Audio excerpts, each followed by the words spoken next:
শীতকালের দুপুর গায়ে মেখে ছুটির দিন কাটাতে চলে আসতে পারেন কলকাতার নিউ টাউনের এয়ারক্রাফট মিউজিয়ামে।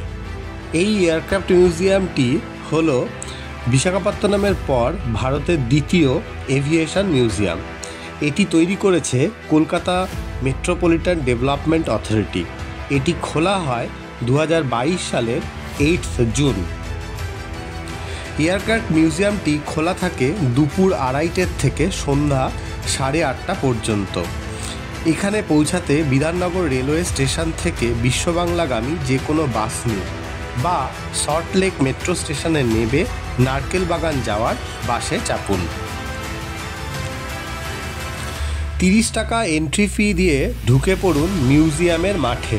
এখানেই সংরক্ষণ করা হচ্ছে একটি টিউপোলেভ Tu-142 বিমান, যেটি ভারতীয় নৌবাহিনী ব্যবহার করত। এই বিমানটি 1988 থেকে 2017 সাল পর্যন্ত ভারতীয় নৌসেনার কাজে ব্যবহৃত হয়েছে অ্যান্টি সাবমেরিন হিসাবে।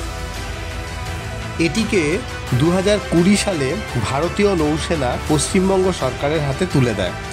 INS রাজালি আরাক্কোনাম তামিলনাড়ু থেকে এটিকে 16টি ট্রাকে করে এখানে নিয়ে আসা হয়। এটির ভেতরের যান্ত্রিক শৈলী, দামি পাইলট, বম্বস ইত্যাদির পরিকল্পনা করেছে ইন্ডিয়ান নেভি। যদিও ভিতরের কক্ষে ক্যামেরা নিষিদ্ধ বলে এর ছবি তুলতে পারিনি আমরা। দেখা হয়ে গেলে মিউজিয়ামের মাঠে বিমানটির বহির্দৃশ্য দেখে নিন। দেখা শেষে ফিরে যান নিজ গন্তব্যে। আমাদের ভিডিওটি ভালো লাগলে ভিডিওটিকে লাইক, শেয়ার এবং চ্যানেলটিকে সাবস্ক্রাইব করে আমাদেরকে উৎসাহিত করবেন। ধন্যবাদ।